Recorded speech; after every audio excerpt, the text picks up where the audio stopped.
very famous handballer was following a ball and he forgot there was a back wall. He was probably well used to come up in the gallery here and he put his head out through one of the panes of glass. Right through the glass. Jerry Cronley, you were probably... The very same Jerry Cronley? That's the very man, yeah. Right. But... And did that put an end to the handball? It didn't, not at all. It wouldn't deter those lads. No.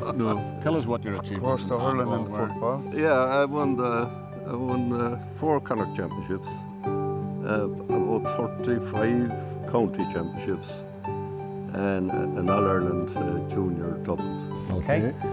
Pull back a little bit more. You can take the pressure. Pull back a little bit more. Okay, and away we go.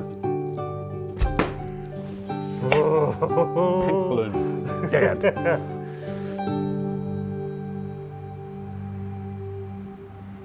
Even if you've never set foot in the place that I'm visiting today, or know anything about its history, I have no doubt whatsoever that you've heard its name on countless occasions. You may even have sung it aloud in the company of others. When a man called Pete St. John sat down in the late 1970s to write a song about the Irish famine, little did he know that he was writing something that would become one of the most famous and popular anthems ever, sung by Irish and sometimes not so Irish fans at sporting events the world over. The song happens to have the name of this town and a reference to its hinterland in its title. So if you have sung this song and really put your heart into it like a proper supporter, then it's high time you knew something about its place of origin. Welcome then to the town and the fields of Athenry in County Galway.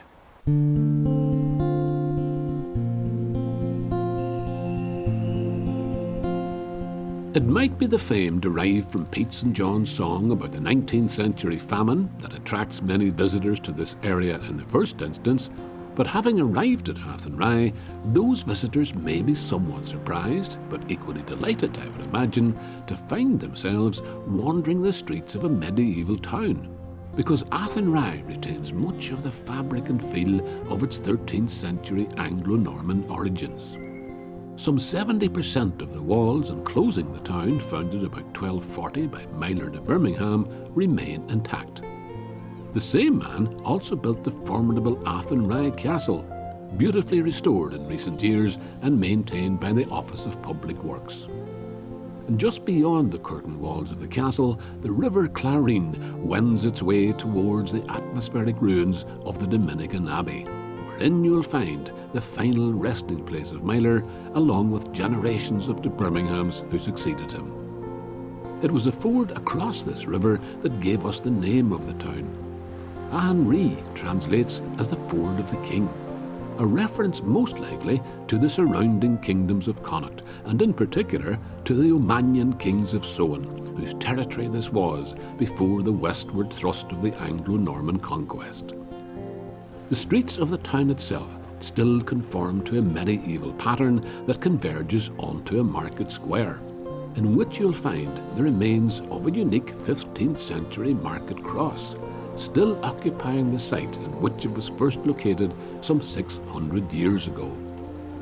In one corner of the market square, you'll find the entrance to the Athenry Heritage Centre. Here the visitor may be confused at first, because one church building appears to be growing out of another. The original is the ruin of the 13th century St Mary's Collegiate Church, and remarkably, built into its nave as it were, is the 19th century Church of Ireland building, which is nowadays home of the Athenry Heritage Centre, an ingeniously wrought tactile medieval experience, run by the aptly named Alan Burgess. I actually thought it was a real person when I first walked on. This exhibit is actually my greatest alarm system ever. Right? I could be in my office, and when people come in, I hear a shriek. Yeah, and then I know someone's here, and I come running down the stairs. A shriek might be from somebody getting stabbed with one of these things. This is an actual, real size medieval lance. This is a replica of the lances they used to use for jousting. I'm going to need your help. They did this for fun. They did fun and right? for honour. But very, very dangerous, obviously. Imagine that coming charging at you on a horse. Yeah, would be. And the only thing you had to stop it was one of these shields. A shield to stop them, right. As you can see from the image there as well. Right. But they would go through at least a half dozen lances. And don't forget, this is one piece of wood.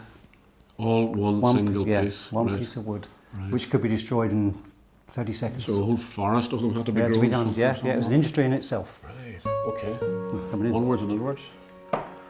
The interior of the building is full of what you might call generic medieval imagery and pageantry, alongside pointed references to the town's actual history.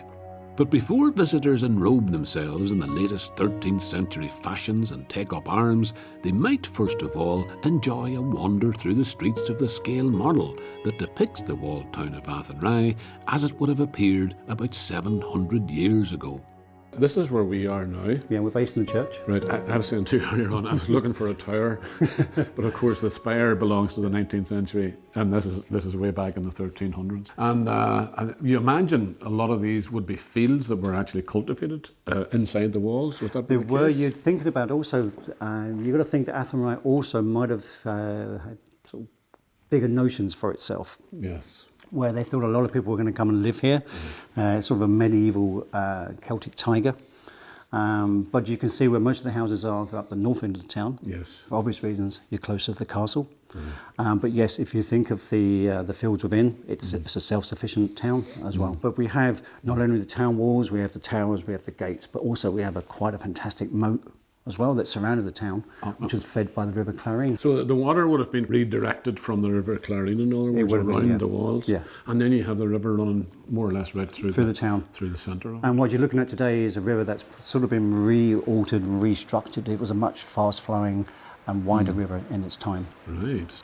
So there you are. That's not just a work of imagination. That's based on pretty good scholarship. It is that whole indeed. thing. And the specific thing about Athenry, they term it a fossilised town, because literally from the sort of late 16th century, the town basically never changed within.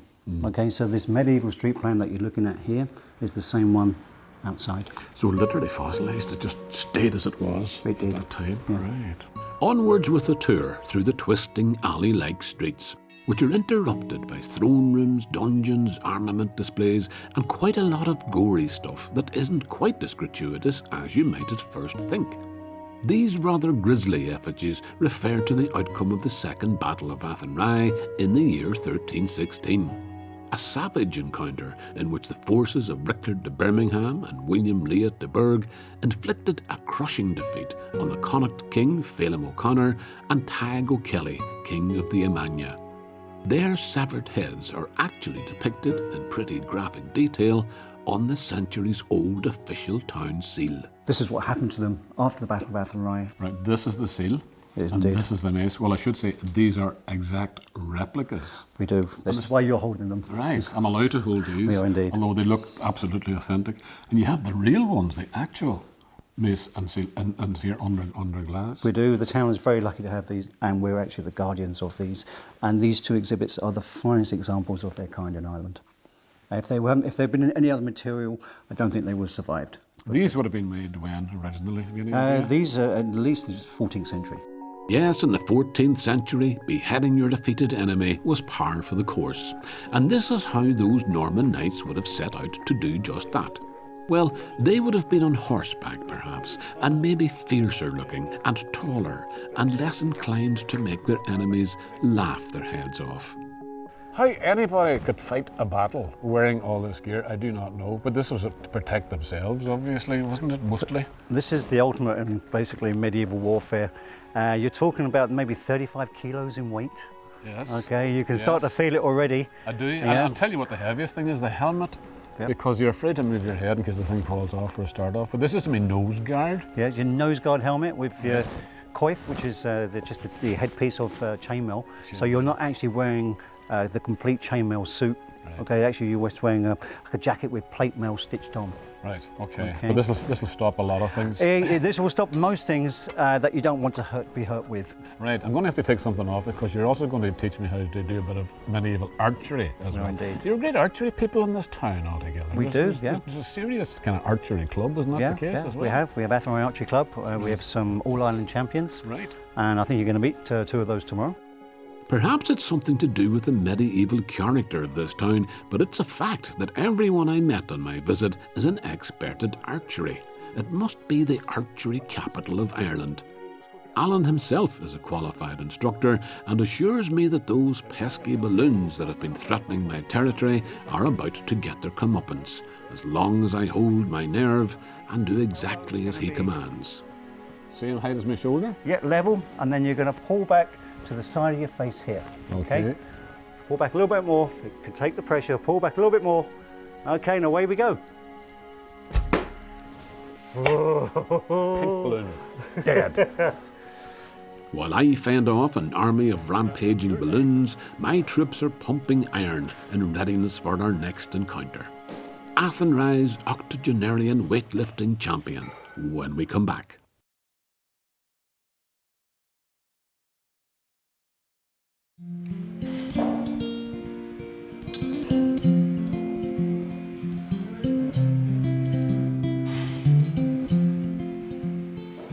Cronolly's gym in Athenry is known as the Handball Alley because they used to play handball here. But it might also be because inside you'll find former handball champions, not to mention football, hurling, archery and of course weightlifting champions. National, European and international title holders, world record holders and even some legendary sporting heroes, of which Jerry Cronolly is one. Except that there are two Jerry Cronolly's here. But it's easy to tell the father from the son because Jerry Sr. has more hair. This is powerlifting, not bodybuilding by the way, and clearly neither age nor gender is a barrier to achievement. Appearances may deceive the uninitiated because the lightest or the youngest person here may also be the most powerful and most successful kilo for kilo weightlifter, as indeed may be the more mature exponent. I'm delighted to tell you that I'm far from being the oldest person here to try his hand. That accolade belongs to Jerry Cronolly Sr., currently European champion at his weight and his age, which is 81 years. I mean, you don't expect to find an 81-year-old lifting weights. I suppose you don't, you know, but how it happened was I was down here, I just came down one day, I had the class, and he says, what can you lift? And I said, I don't know. So I went in and I lifted, I think I lifted a 70 first day in a deadlift. In a deadlift? Yeah. Now, hold on a second. I was doing a 40 there. That right? was and that was a bench. Oh, there was a bench, right. yeah. Oh, this was an easier thing you were doing, was it? Well, you'd lift more weight. You'd lift a lot It's more. off the ground. All right, okay, right. Yeah. Right, okay. Wasn't that bad then? Yeah, no, What no. age were you when you were talking about? You were talking about 3 or 4 years ago? 79. About 3 years ago. About 3 years ago. Yeah. You were 78, a young 79. stripling of 78 years. I was a young lad that time. Right. Well, you went on from there, and you've actually won quite a few competitions. Yeah. I didn't realise that there were competitions for people Oh, there is, yeah. at that age. Sorry, I keep Yeah. talking about your age. I'm sorry about this, but I mean, It goes up. Once you hit 40, you're a master. And then every 5 years, 45, 50, 55, all Right. the way up. Right. So, I'm what they call an M9. master's 9. you're a master now. Yeah. Yeah. Right. Yeah. Are there many 80-year-olds lifting weights around the country? How many of you? You wouldn't see a lot around the country, but it's when you go to the international competitions, you see a lot of the French, the Italians, they're still lifting weights. Yeah. In the last the Russians, competition, the last competition there was an 87-year-old Frenchman. Every international competition, he went into, he's won. And in fact, in Amsterdam, on the second day, which would be bench press day, he was the oldest lifter on the day. It's a good job you have him to boast for you. You don't have to go and boast for yourself. Yeah. But listen, I think you're starting, I mean, everybody else is disadvantaged in it because you're starting with several advantages because, okay, you only took up the weightlifting about 3 years ago or something like that. Yeah. But, I mean, you're a sporting champion all of your life. Yeah, I was playing handball.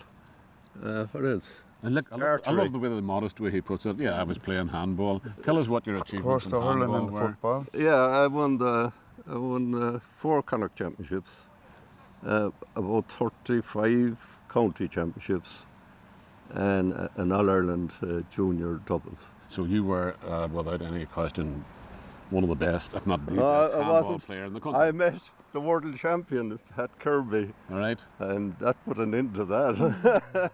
There was only one winner there. Did he beat you in that I case? did, Right. yeah. Okay. Yeah, All he was right. a very good player. Well, you were only second best, in other words. On the day. On the day. Back to the gym and back to the weightlifting. I mean, the other thing that didn't surprise me, but it's nice to see girls, women in there as well. Young girls. They look as if they couldn't lift a feather, and here they are. Oh, they are. Massively lifted. There's some fantastic girls in there, and really the girls need to be lifting weights because later on in life you have the osteoporosis, Right. and lifting weight will slow that down, you know. So, in other words, the skeleton needs the muscles to be lifting weights. In other Yeah, words, it gets the bones will get stronger. And Really? Yeah, they're So less likely. you would recommend it. You have a vested interest in recommending it. Let's put it Yeah, that way. yeah. But seriously, you think it's good for people? Oh, absolutely, Yeah. absolutely. Yeah. There's a few girls in there, from the age of 14 up to mid-50s, and they're the best in their weight divisions at their age, you know. A lot of the lads will have egos, and the ego will always hold them back from the fear of failing a I lift. understand. Yes. Girls have no egos. They're not expected to lift heavy weights, so they just come in and do it. Yes, the girls just want to have fun and often leave the boys trailing while they're having it. From the handball alley to the handball abbey. Athenry natives are every bit as proud of their handball heritage as they are of their built heritage, and here they used to be able to enjoy both at the same time. The back wall of the 13th century Dominican abbey became the back wall of the handball alley, and some mighty battles were fought here over the last 100 years. And of course, it was a spectator sport, which meant that my guide, musician, teacher, longbow expert and local historian, Chad Taylor, spent a considerable part of his youth standing on these unique purpose-built steps. This gallery that you see here was probably built, I imagine, in the 1920s, early 30s. This was a spectator's gallery. This was in other built words, for because the river just flows underneath it here and flowed all down here. Right. When I was a kid, there was no back wall, and high balls would come out and lads would play almost back up onto the steps So here. you'd be falling back onto your spectators. in other Absolutely, words? yeah, Right, and right, all right. sorts of haroos and everything, I presume. The other thing that has to happen frequently, or has to have happened frequently, was that the ball would go through the window. Would that happen all the time? It would, yeah, and the gates were usually open. Even after they were locked, guys would scale the walls at the back, and I remember as a kid being able to squeeze through the bars, but I wouldn't squeeze through them now with some of the windows. No, they retrieve all the balls, in other words, right? Yeah, at the back wall there, that back wall was built in the early 60s, and the bits sticking up, the iron pieces sticking up, they contained wooden frames, and they put panes of glass in it. The glass was there just to accommodate the spectators, in other words, or was it part And, of the and ballet also as well? to stop them coming out on the road. Right. So the glass went up the height of the two pillars each end there. Right. But it wasn't long in it when a very famous handballer was following a ball and he forgot there was a back wall. He was probably well used to come up in the gallery here and he put his head out through one of the panes Serious? of glass. Yeah. Right through the glass. Jerry Cronley, you were probably The very know same Jerry Cronley? That's the very man, yeah. Right. But And did that put an end to the handball? it didn't, not at all. It wouldn't deter those lads. No. And some of those lads are still going strong, as you already know. It would take far more time than I have available to do any kind of justice to Athenry's built heritage of walls, castles, churches and abbeys, so I'll have to content myself on this occasion with a visit to a site that has a particular significance for Cha himself. So here we are in, dare I say, the fields of Athenry. I don't know. Pretty true indeed, yes. These are big fields, but They are, yes. it's an interesting place where we are because you can see the castle, you can see the Dominican Abbey up here, and you can see this other house which is in a fairly ruined state at the present time called Athenry House. That's correct, yes. You have some personal association with Well, that. I lived there up to quite recently, but the original people living there that we know about were the Lobdals, who came there in the late 1700s. Now, they were in Gort, but they also got land down here in Athenry. They were Cromwellians. Right. So as you see the house now, that's the way Lobdals built it in the late 18th century. It eventually was owned by a family called Leonards. And he was a fairly famous man, Dr. Henry Wellington Leonard. Henry Wellington Leonard. Leonard, Right. and he was especially famous for quelling an outbreak of smallpox in Athenry in the 1870s, Right. which was a serious thing to happen. Yeah. And he instituted a program of inoculation, and he quelled the outbreak of smallpox and got special mention in the British Parliament for it because it was the early days of inoculation and the early days of how to tackle an epidemic of any description. So he was highly commended for it. Right, right. I remember 3 of his daughters were still alive. My family came to live there, my parents, in 1940. And there was 3, when I was born, there was still 3 of his daughters there. None of them had married. So they shared the house? Was they rented We out had part of it? rented, we had rented part of the house, Ah, yeah. right, And right, when they died, my parents bought the house, but my father died then, and the house was red rotten. My mother couldn't stay in it, so she built that bungalow in front. And what age were you whenever you were living in that house? then? Well, I was born in it, and then when we left it was 1961. I was 11 then. All right, so you've I remember the happy, 3. happy memories of living in that? Absolutely, yeah. I remember the 3 Miss Leonards really well, and they were very kind of Victorian in their dress and speech. They were in their 80s at that Yes, stage, yes. and they all addressed each other as Miss. You get away. So there was Miss Henny, Miss Jenny, and Miss Barbara, and they 3 were spinsters and all. exactly, yeah. Right. They had another sister who was dead before I was born. She had been a nurse in the British Army in the Boer War, Right. and then they had a brother who did medicine but never fully qualified. He died in the 30s, and So their lifestyle hadn't really moved on from Victorian no, times. and their very much dress at and all. everything and their manner of speech and everything was very Victorian. They were lovely people, really Nice nice people. very gentle kind of souls.